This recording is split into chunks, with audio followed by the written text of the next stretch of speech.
people hold within themselves the essence of the child that they once were. As you matured, your adult self grew up regardless of not getting all its needs met as a child. But it's not like the child aspect of yourself disappeared or died or went somewhere. It exists within your internal system. This inner child of yours symbolizes the core of your emotional self, the raw essence and vulnerability of your personal truth. In truth, people have many inner children. To understand more about this, watch my video titled Fragmentation, the Worldwide Disease. But if we're looking at ourselves in terms of fragmentation, you can think of these many inner children as being organized into one box inside yourself that is labeled the inner child. If you want to think metaphorically, the inner child is the box within your psyche that holds everything related to the child self. Things like innocence, play, wonder, suppressed desire and interests, curiosity, creativity, being in the present moment, honesty, imagination, emotions, traumas that belong to your childhood memories, the origin of patterns in your life, and even your pre-birth purpose. And these things that I've mentioned are just the tip of the iceberg. Working directly with this box within your psyche called the inner child, or any parts within that box, can go a long way when it comes to resolving traumas, healing dysfunctional patterns in your life, getting closer to your actual core essence, reestablishing your compass in life, a compass that operates inside out instead of outside in. It also goes a long way when it comes to getting in touch with your needs and figuring out what needs need to be met, and also strategizing ways to meet those needs. Also, finding what your genuine joy in life actually is. There are many different ways that we can go about working with the inner child, but the exercise that we're going to do today is to have our inner child write us a letter. And when I say we're going to have the inner child write us a letter, what I mean is that we're going to allow ourselves to embody our own inner child, and then that inner child is going to write a letter to us today. So if you are 32 today, your inner child is going to write you a letter to yourself today at age 32. To do this exercise, I want you to get a sheet of paper and a pen or a pencil. I want you to sit somewhere comfortable where you're not going to be distracted. And then I want you to pretend that you are a method actor. And as this method actor, what you're going to do is to let yourself embody just the aspect of you that is your inner child. In other words, you're diving into the perspective and becoming that one part of yourself. You are going to channel only your inner child and allow it to take over your whole body and awareness. You're going to get used to being inside the perspective of your inner child as if you were dropping down into a foreign body, a foreign being, and experiencing how it is to be that foreign being.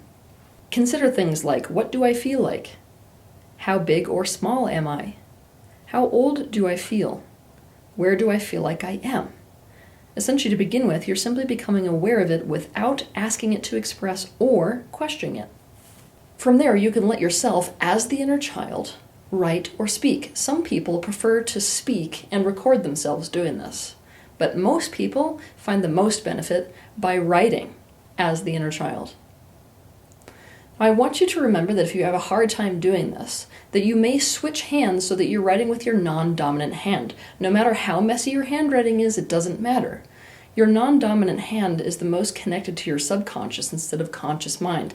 So a lot of people find it easier to do this exercise when they are writing with their non-dominant hand. However, if you're the kind of person who doesn't find it difficult to channel your inner child, you can go ahead and use whatever hand you usually write with. Remember, you're going to speak or write as the child self who is writing or speaking directly to you as your adult self here in this moment, the age you are today. Keep in mind that some inner children are a lot more communicative than others. Why I say this is that I don't want you to get attached to how this should look. I want you to let whatever happens happen. Some inner children are going to act completely different than others. Some are going to be really, really angry. Some may distrust you so much that they're hesitant to even communicate at all. Others, to the complete opposite, are super bubbly, super playful, really communicative. I want you to be present for however your inner child shows up and interacts with you when it's writing you this letter. What is your inner child's current truth? What does it need to say or need you or others to hear? Let your inner child express as much as it wants. As you are going through this process, you may naturally feel questions arise within your being. It's okay to pose those questions to your inner child while you are still in the process of channeling the inner child. Things like, when did this start? Or when did things change for you? Or what would you need me to be doing differently than I'm currently doing, and why? Any question that arises naturally in your being for your inner child to answer while you're channeling it can get you closer to what the actual personal truth of this child, and therefore you, is. Do this for as long as it takes for your inner child to say everything that you feel like it needs to say. And from there, you're going to switch to, all right, given the fact that this is what this inner child has said, what do I need to do in order to create resolve or in order to improve the relationship with this inner child?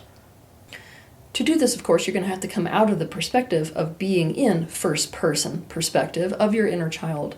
If you have a difficult time doing this, I want you to imagine that there's a tiny ball of light, about pearl size, in your heart. And what you're going to do is to expand and expand that pearl-sized light like you're blowing up a balloon. And what you're going to be doing is blowing up a balloon where the perimeter of that is that perspective you're stuck in, the perspective of the inner child. So almost like you're blowing this balloon up, and then at a certain point, that perspective splits, kind of like a jean seam would split, so that you can then step out, visualize stepping out of that perspective of the inner child, where then you can turn back around, you can pick up that perspective, and hand it up to the universe at large. This doesn't mean you're getting rid of it. Remember, all things in the universe are connected. So you're just stepping out of that inner child perspective so you can be in your adult perspective and now take action based on the information you received. If you feel inspired to do so, you may want to do a visualization also based off of the information you received. One of the best ways to do this is to imagine your inner child at whatever age you intuitively see him or her standing or sitting in front of you. I like to do this in an empty room. From there, you do anything with the inner child that feels intuitively right to do. That being said, never forget to validate your inner child, and it's best if this step is done first. Validation is the step that most people completely forget when they are doing inner child work, and it's perhaps the most important step to take when we're doing inner child work of any kind. In other words, when we're working with an inner child, we usually rush to take the child out of whatever state that they're feeling. We rush to change the way that they feel. And when we do this, we risk giving them the message that how they feel is not okay, and maybe isn't even right, and needs to change. I'm going to give you an example of how we might go about validating the emotional state of the inner child. Let's say that we're dealing with an inner child who expresses jealousy because they feel unloved and they feel insignificant. We don't instantly try to make that child feel less jealous. Instead, we validate the jealousy that they feel. Keep in mind that validation of emotions is not the same as validating the child's truth. If validating the child's truth is going to lead them down the road of more pain instead of less pain. For example, let's say that this child says, I feel jealous, I don't feel like anyone loves me, I don't feel valued. We don't validate the child by saying, you're right, no one loves you and you're not valued. No, instead you're saying something like this. You're right to feel this way because anyone who is in this situation would feel this way. It's totally understandable how you could feel like people aren't valuing you. It makes sense that you would feel sad. But I'm here with you no matter what. It's okay to feel this way. You have a right and a valid reason to feel the way you do. We also remain present to however that validation causes the child's feelings to change. It's very important to understand that what causes a lot of us to be stuck in childhood is that we felt a certain way and then we were made wrong for feeling that way, so we got gaslit, and that actually makes an emotion stuck within the being. So validation is one of the primary ways to get an emotion to move forward and to evolve and to change and to improve. All this being said, I do need you to know that sometimes, for very specific children, it is important to ungaslight them or move forward their emotional state by actually validating one of their perspectives instead of just the way that they feel. For example, it's quite common that a little kid who's getting abused in childhood is constantly gaslit about being abused. So they're being invalidated all the time about that perspective, which is actually accurate. So let's say that a child's being abused, but is constantly being told by the perpetrator that he's just being given a bath in all the places that he's dirty. This causes great cognitive dissonance within the child. In fact, great enough to be its own state of mental trauma. Therefore, sometimes when you're working with this inner child, it's important to affirm, yes, you're actually right, you were getting abused. And maybe that type of validation is also necessary for your child at some point in this visualization. It's natural for a child to have a reaction when they're being validated. Usually it's a good one, but not always, because it causes a release. So some children, when you validate them, will let go and start crying. Others will go, okay, now I can go and play. If something like sadness or grief comes up as a result of validating your inner child, continue to validate these new feelings and remain present with those feelings as well. The point is, you got to learn how to be unconditionally with your inner child without having to change the way that your child feels. There's a very different energy between, I want to do this thing so that you feel better because I really care about you, and I have a real resistance to like the way you're feeling and I need this to change. Now, if you can't do this for your inner child for some reason, it's important to visualize somebody coming in with this visualization that actually can do that for your child. For example, if you believe that an angel can validate your child in this way and take care of its needs, then actually imagine or visualize an angel coming in and doing this for your inner child. From there, once that validation has taken place, you can step into the part of resolution, where you're meeting any of your child's needs, you're changing the situation in any way that needs to be changed. You're basically causing a change to the emotions. You're causing an improvement. Now, of course, when you are writing this letter to yourself as the inner child, it is much easier to know what needs to be done in this visualization if you're choosing to do that step, so as to create resolve with your inner child. So all this being said, I thought it would be a good idea to bring on one of my community members who I gave the assignment of doing this exercise for, so that you can have a concrete example for what it looks like to do this letter. Yeah. Hey, Gracie. Hi. You're like our resident guinea pig now. I am the universal guinea pig here. Okay, so why don't you tell us what your inner child wrote to you? Okay. Could you just read us the letter? I'm going to read it to you guys, but I thought it was pretty funny and accurate and very interesting. You'll see why. Okay. Hi, older self. I see that you have taken a lot of responsibility for what happened to us in childhood. You should probably stop. Like now. You're still doing this from a place of you're guilty, which is your problem. I just want to have fun. You're living life with a bunch of consequences in mind, and the truth is that is not reality. You are suffocating me and only letting me come out when it's safe, or there won't be consequences. Stop it. Exclamation points, by the way. You are being our controlling mother. I know what happened was scary and feels like it left an imprint, but actually I'm perfectly fine. It was an experience. If we only stay on that experience, that is the only thing we will know. Abuse is not the only thing I want to know. Frustration. I want to explore. I want to let myself dream, because what is life without letting yourself have possibilities? You know what that is? It's a stupid life. Oh my god. Okay. I think my child self is a little sassy. Honestly, why even bother? You're not acting like you are not acting like you are out of abuse. Come on. This fear of feeling like you're going to lose everyone, that there is going to be a major consequence, has you frozen in the biggest consequence, stuck in your past. I want you to ask yourself, what new thing could I create today? Every day. As you can see, I'm a little frustrated at you because honestly, you just seem like an old fart. Do something different. This is not who we are. We are fun, social, actually pretty outgoing, and not that lame. You are like trying to move a mountain, impossibly stubborn. Enjoy people. You're too worried about losing them that you don't even notice that they are there. You know what I'm done with? The advice? Do something new today. Oh, wow. It's really sassy. You know what I'm done with? The advice. Do something new today. That's it. And no one took anything from you, so the end. Wow. That was it. So was that what you were expecting? Not at all. What were you expecting? I actually, well, from its perspective, I can see how I'm actually still stuck in the trauma of it all and trying to, building myself to make sure it doesn't happen again. Right? And it's completely not in that space, and that was really surprising.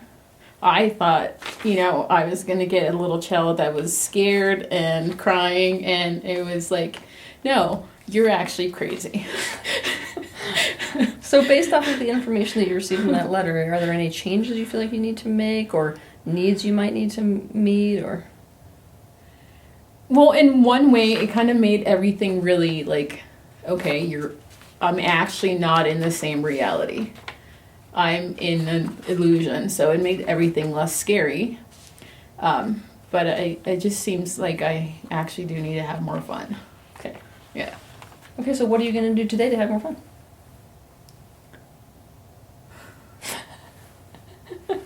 I just put her totally on the spot. Yeah, I'm like,